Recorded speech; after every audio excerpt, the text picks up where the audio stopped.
नमस्कार, हमारे चैनल पर आपका स्वागत है। हमारे बीच में बैठे हुए गदरपुर का गर्व, उत्तराखंड का गर्व, देश का गौरव, ये बिटिया जिसने पहले अटेम्प्ट में लेफ्टिनेंट का पद प्राप्त किया है और गदरपुर से ये पहली बिटिया है जिसने इस प्रकार की अचीवमेंट हासिल की है। हमारे साथ मौजूद हैं काजल और हम बात करेंगे काजल से कि इस पूरे सफ़र में कितनी मेहनत रही, कितनी परेशानियाँ आई, इस बारे में जरूर। काजल, इस सफ़र में फिर जब दौर आया एग्जाम के बाद SSB, उसके बारे में SSB में क्या था, जब मैंने एग्ज़ाम क्लियर किया था तो मुझे SSB के बारे में थोड़ा ही पता था कि SSB में कुछ साइकोलॉजिकल टेस्ट होता है, कुछ ग्राउंड के टेस्ट होते हैं, थोड़ा इंटरव्यू होता है और ये सब कुछ के बारे में मुझे थोड़ा थोड़ा पता था। बाकी फिर मैंने अपने भाई से पूरी नॉलेज ली क्योंकि वो भी इसी फील्ड में जाना चाहता है, वो भी इसी के लिए ही इंटरव्यूज वगैरह दे रहा है, SSBs दे रहा है, तो उसने मुझे पूरा गाइड किया। फिर उसके बाद ये था कि पापा ने भी मुझे बोला कि बेटा जाना है तो एक बार कोचिंग लेके जाओ, कि अच्छे से प्रिपरेशन करके जाना। तो इसमें क्या होता है, SSB में 5 दिन का इंटरव्यू चलता है पूरा, जिसमें सबसे पहले जाते ही आपका साइकोलॉजिकल टेस्ट होता है, जिससे जितने बच्चे आए होते हैं उसमें से आपका टेस्ट लेके कुछ ग्रुप डिस्कशंस करा के वो कुछ ही बच्चे अंदर लेते हैं उनमें से। फिर उनका आगे 4 दिन का प्रोसेस चलता है। IQ लेवल देखते हैं जी, देखते हैं ग्रुप में आप कैसे बोल पाते हो, क्या कर पाते हो, ये सब कुछ देखा जाता है। फिर उसके बाद अगले दिन आपका साइकोलॉजिकल टेस्ट होता है और वो 3 घंटे का टेस्ट चलता है, लगातार चलता है और उसमें आपको रुकना नहीं होता एंड लगातार चीज़ें चलती रहती हैं कि ये देखते हैं आपका मेंटल स्टैमिना कितना है। अगले दिन से शुरू होता है इंटरव्यू, फिर और हमारे ग्राउंड के टास्क शुरू हो जाते हैं कि आप ग्रुप में कैसे बिहेव करते हो, आप ग्रुप वालों के साथ कैसे रहते हो, तो ये सब कुछ चलता रहता है। और उसके बाद एंड में रिजल्ट आता है 5वें दिन, जिस दिन कॉन्फ्रेंस होती है। उस दिन सारे ऑफिसर्स हमारे सामने बैठे होते हैं और सबके साथ कॉन्फ्रेंस होती है, फिर फाइनल रिजल्ट आता है।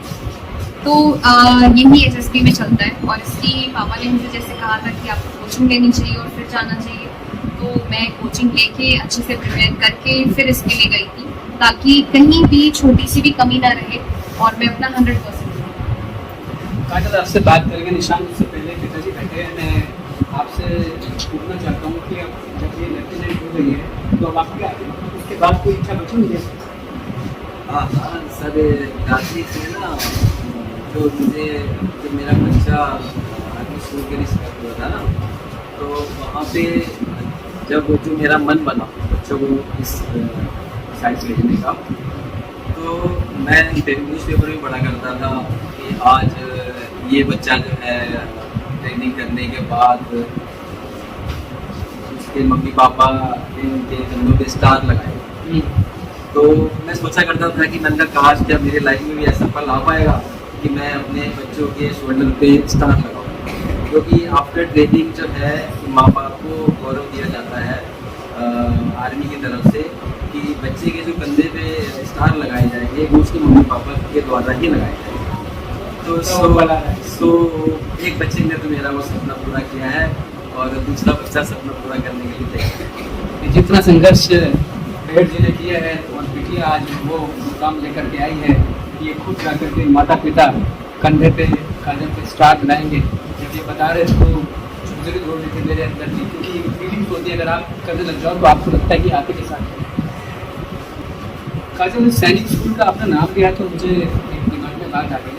जो सैनिक स्कूल होते हैं, इस तरीके के जो विद्यालय होते हैं, उसमें जो बच्चे पढ़ते हैं, तैयारी करते हैं, उनके लिए थोड़ा आसान होता है। आप इन स्कूलों में नहीं पढ़े तो कितनी कठिन रहती है जब आप कॉन्वेंट स्कूलों में पढ़ के गए हो? सैनिक स्कूल के बच्चों को तो शुरू से ट्रेनिंग की जाती है, पढ़ाई भी उसी की, तो ये कितना टफ था? टफ तो थोड़ा होता है क्योंकि प्रिपरेशन सबको करनी होती है इस चीज़ के लिए, बट वहाँ की लाइफ में ये डिफरेंस आता है कि वहाँ की लाइफ ऑलरेडी डिसिप्लिन होती है। बच्चों को एक प्रॉपर टाइम टेबल दिया जाता है जिसके अकॉर्डिंग वो काम करते हैं और उनकी क्लासेस भी इसी अकॉर्डिंग होती है। फिर जब एग्जाम्स होते हैं NDA के, तो उनकी तैयारी भी उन्हें कराई जाती है वहाँ पर। तो यहाँ पे क्या था, यहाँ पे मुझे खुद अपने लेवल पे तैयारी करनी थी, बट यहाँ पे रह के उनके पास वहाँ पे टीचर्स का फुल सपोर्ट था, यहाँ पे रह के मेरे पास मेरे पेरेंट्स का पूरा सपोर्ट था। मतलब पूरा जो निकल के आता है बाहर, तो पेरेंट्स को सब कुछ दिया है अपने के पेरेंट्स की वजह से जी। अच्छा, एक चीज़ और कि ये जो फौज की सर्विस होती है, जैसे हमने सुना है कि 15 साल या 16 साल कुछ ऐसे होता है, उसके बाद वीआरएस भी ले सकते हैं या आगे भी इसमें फ्यूचर होता है, तो आपने क्या सोच रखा है इस बारे में? मैंने यही सोच रखा है कि मैं आगे परमानेंट कमीशन के लिए ज़रूर जाऊंगी। और क्योंकि 15 साल की नौकरी के बाद क्या होता है कि आप परमानेंट कमीशन के लिए भी जा सकते हो, और अगर आपको सिविलियन लाइफ में लौट के कुछ करना है या आप कुछ करना चाहते हो तो आप वो भी कर सकते हो। दोनों ऑप्शन होते हैं आपके पास। तो इस 15 साल के बाद ज़रूर मैं आगे भी अप्लाई करूँगी कि मैं परमानेंट कमीशन की तरफ जाऊँ।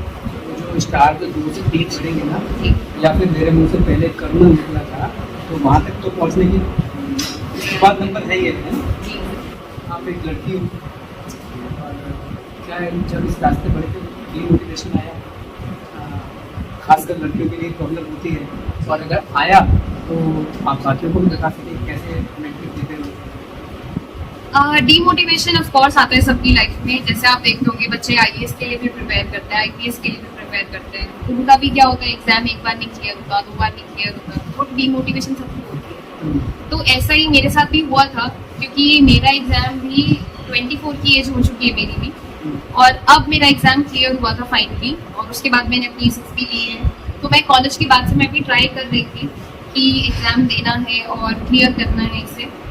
थोड़ा डीमोटिवेशन होता है बीच में, बट लोग भी करते हैं। लोग इसीलिए करते हैं कि आप अगर इस फील्ड में नहीं हो रहा है, अब एज लिमिट खत्म हो रही है, तो देख लो कुछ और भी साथ में करना शुरू कर दो, कि आगे डिपेंडेंट नहीं रहना पड़ेगा, कुछ करना शुरू करो, साइड में कुछ ऑप्शन ज़रूर होना चाहिए। तो ये सब बातें आती हैं, बट अपनी विल पावर स्ट्रॉन्ग रखनी चाहिए और अपने आप पे एक भरोसा रखना चाहिए कि हाँ आप ये कर सकते हो। चलिए, इससे जुड़े हुए आपकी मम्मी बैठी है, उनसे मैं कुछ पूछना चाहूँगा कि आप ये बताइए कि जब काजल तैयारी कर रही थी, तो उस वक्त क्या नज़दीक के लोग, अड़ोसी पड़ोसी रिश्तेदार कुछ भी किया, ऐसा कहा कि किस रास्ते चल रहे हो, इसे नहीं करना चाहिए, ऐसी कुछ बात आई?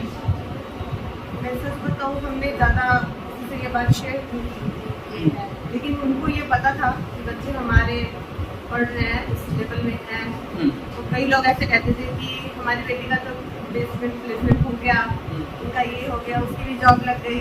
तो 2-4 लोगों ने ऐसे कहा, तो मन में थोड़ा सा आया कि बच्चों की अब एज भी होती जा रही है, लेकिन ये था कि भरोसा था और चुप रहे, किसी से कुछ नहीं कहा। वो तो अपने मालिक से अरदास कर रही थी और उनके साथ लगी रही थी, और वो हमारे सामने गुपचुप पढ़ा रहा है, नजर ही न लगे किसी को, बच्चों को नजर से बचाया।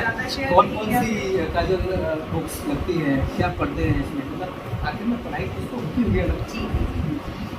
इसमें जो हम पढ़ते हैं, बाकी सिलेबस हमारा वही होता है, जैसे 6 to 10 तक की हमारी जो NCERTs होती है, वो सब पढ़नी पड़ती है, क्योंकि वो सारे सब्जेक्ट्स हमारे होते हैं इसमें। जैसे इंग्लिश होता है, इंग्लिश का 2 पेपर्स होते हैं इसमें मेनली एग्जाम में, एक होता है इंग्लिश का और एक होता है अलग से GS, general studies. General studies में बाकी सारे सब्जेक्ट्स आते हैं, जैसे SST हो गया, पॉलिटी, और हमारा साइंस हो गया, फिर करंट अफेयर्स हो गए, ये सब सब्जेक्ट इसमें होते हैं। तो हमें सारे सब्जेक्ट्स पढ़ने पड़ते हैं इसके लिए, और इंग्लिश पे अपना मेनली ध्यान रखना पड़ता है। हिस्ट्री, पॉलिटिकल साइंस टाइप के सब्जेक्ट्स होते हैं, सभी सब्जेक्ट होते हैं। SST के अंदर सब आता है, हिस्ट्री, ज्योग्राफी, सिविक्स, इकोनॉमिक्स। तो ये चारों सब्जेक्ट्स तो SST के ही हो गए। बाकी साइंस हो गया, साइंस में भी फिजिक्स, केमिस्ट्री, बायोलॉजी। उसके बाद GK, आपकी करंट अफेयर्स कितनी अच्छी है, तो ये सभी एक ही पेपर बनता है इसका, GS का। अच्छा, बचपन में काजल कौन सा सब्जेक्ट में सबसे ज्यादा तेज थी? मेरे जो मेरा फेवरेट सब्जेक्ट था वो साइंस था। वो है जो जी ज़रूर है, और साइंस मेरा फेवरेट सब्जेक्ट था, और ये है इसमें। बाकी क्या था कि वीकेस्ट सब्जेक्ट मेरा वीक जो पॉइंट था मेरा थोड़ा वो मैथ्स में था। बाकी लकीली एग्जाम में मेरे लिए, क्योंकि मैं साइंस बैकग्राउंड से थी जिसमें बायोलॉजी थी, तो मेरे लिए इसमें मैथ्स का ऑप्शन नहीं था। और जो बच्चे मैथ्स बैकग्राउंड से होते हैं उनके पास एक और ऑप्शन होता है कि वो IE में जा सकते हैं, ठीक है, और नेवी में जा सकते हैं, उनके लिए मैथ्स का पेपर भी होता है। बट अगर आपको मैथ्स नहीं करनी है तो इसमें OTE का ऑप्शन भी होता है, जिसमें मैथ्स का पेपर नहीं होता। वो ऑफिसर्स ट्रेनिंग अकेडमी है जिसमें आप आर्मी ज्वाइन कर सकते हो, तो उसमें मैथ्स का पेपर जाती है। जी, बेसिक ट्रेनिंग हुई। तो एक चीज़ और लेता हूँ काजल, मैं बताना चाहता हूँ कि आज जो हम इंटरव्यू काजल का ले रहे हैं, कल जब ये ट्रेनिंग में चली जाएगी और ये अपने स्टार बना लेंगे, उसके बाद हम जनरली इस प्रकार के इंटरव्यू नहीं ले सकते हैं, क्योंकि फौज का अपना एक दायरा होता है, उसके बाहर नहीं जाते। तो उससे पहले ही मैं पूछ लेता हूँ काजल, वो जो फौजी होते हैं वो जंप करते हैं, अपनी हाइट पे जाते हैं, वॉल पे चढ़ते हैं, लॉन्ग जंप होती है, वो कोहनी के बल वो पत्थरों पे चलते हैं, वो काजल को भी करना पड़ेगा, है ना। तो वो ट्रेनिंग आपकी आने जा रही है, बहुत टफ ट्रेनिंग होने वाली है। तो ऐसे जो स्ट्रॉन्ग पर्सन होते हैं, तो मैं थोड़ा सा अलग जा रहा हूँ, थोड़ा रैपिड फायर टाइप का है कि ऐसे बच्चे जो हैं जो अब ऐसे निकल गए हैं, तो मैं पूछना चाहूँगा कुछ अलग, इससे अलग कि काजल को खाने में क्या पसंद है? मुझे खाने में थोड़े फ्रूट्स पसंद है, बट सबसे फेवरेट जो मेरा खाना है वो छोले भटूरे हैं। अच्छा, तो एक तरफ एसिडिक भी है और एक तरफ अल्कलाइन भी है, तो एसिडिक खाया और साथ में अल्कलाइन खा लिया, बैलेंस बराबर। काजल को किस तरीके की हॉबी क्या है, मतलब क्या पसंद है? डांस करना, नाचना गाना, कुछ ऐसा है? जी, मेरी सबसे अच्छी जो मुझे चीज़ लगती है वो पेंटिंग एंड ड्राइंग है। बाकी डांसिंग, कुकिंग, फोटोग्राफी करना, ये सब मेरी हॉबीज है। काजल के लिए मोटिवेशनल हिस्टोरिकल पर्सन कौन है? मेरे पापा जी। हिस्टोरिकल पर्सन भी यही, जी मतलब माता पिता से ऊपर सबसे बड़े वही। जी।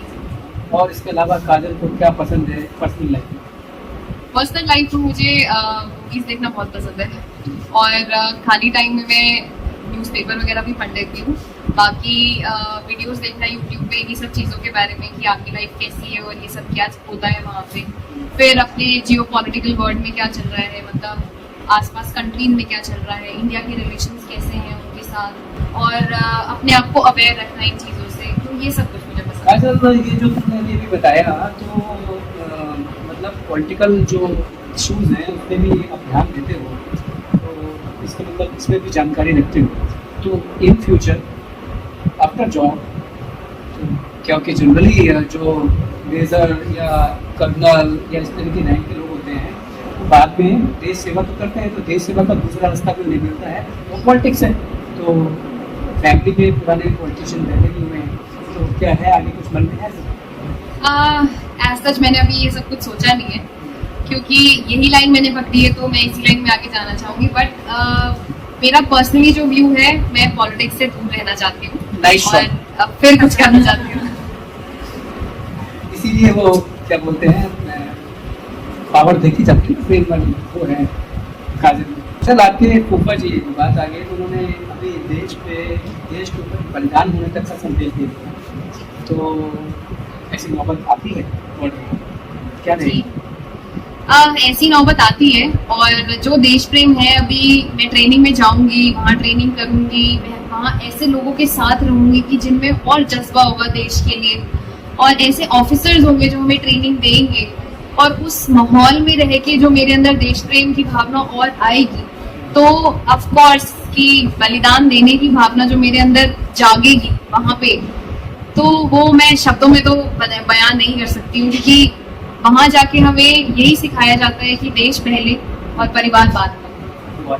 काजल, इंटरव्यू थोड़ा लंबा हो गया, लेकिन एक बात किसी बातों में आ गई, तो पूछ लेता चाहता हूँ कि चाइना से जो हमारे जो इस समय रिलेशन है, आप पढ़ रहे हो, जी, वो बहुत अच्छे नहीं है, और हम कहीं ना कहीं वार के, और इसके साथ पाकिस्तान और चाइना की जो आपस में जो मेल मिलाप चल रहा है, और पाकिस्तान ने जो चाइना ने जो कॉरिडोर बनाया है पाकिस्तान के अंदर, जिसका कर्जा भी नहीं दे पा रहा है, तो कहीं ना कहीं पाकिस्तान जो कैप्चर होने वाला है चाइना के साथ। और हमारे जो रक्षा मंत्री हैं और जो हमारे रक्षा सचिव जो है, वो लगातार बयान दे रहे हैं हमारे संबंध अच्छे नहीं हैं। तो आगे आप क्या संभावना देख रहे हैं? ऐसा तो दिख रहा है कि वॉर में बदल सकता है,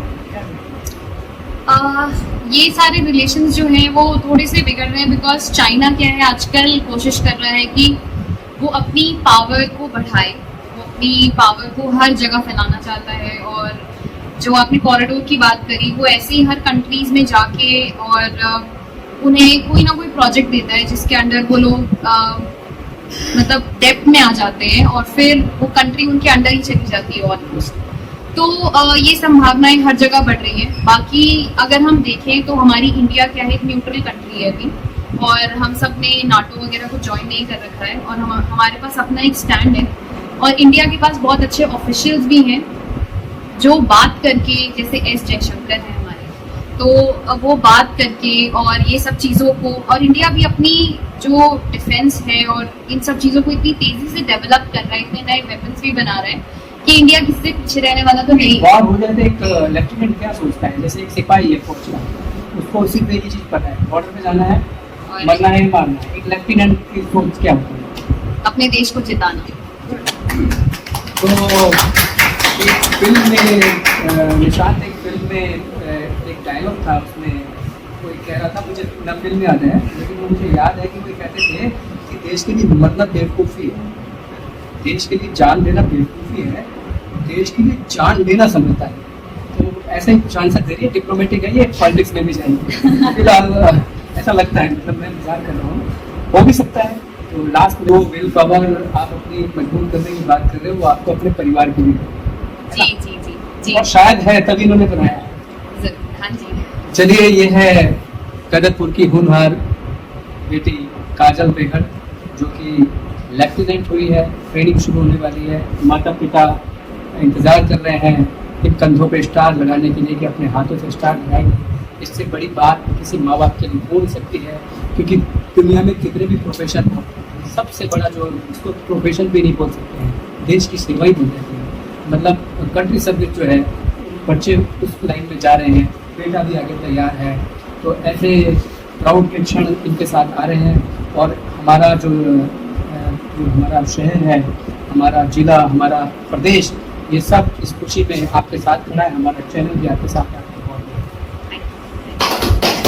उत्तराखंड की खबरों से जुड़े रहने के लिए आप हमें सभी सोशल मीडिया प्लेटफॉर्म्स पर सब्सक्राइब, लाइक और फॉलो कर सकते हैं। धन्यवाद।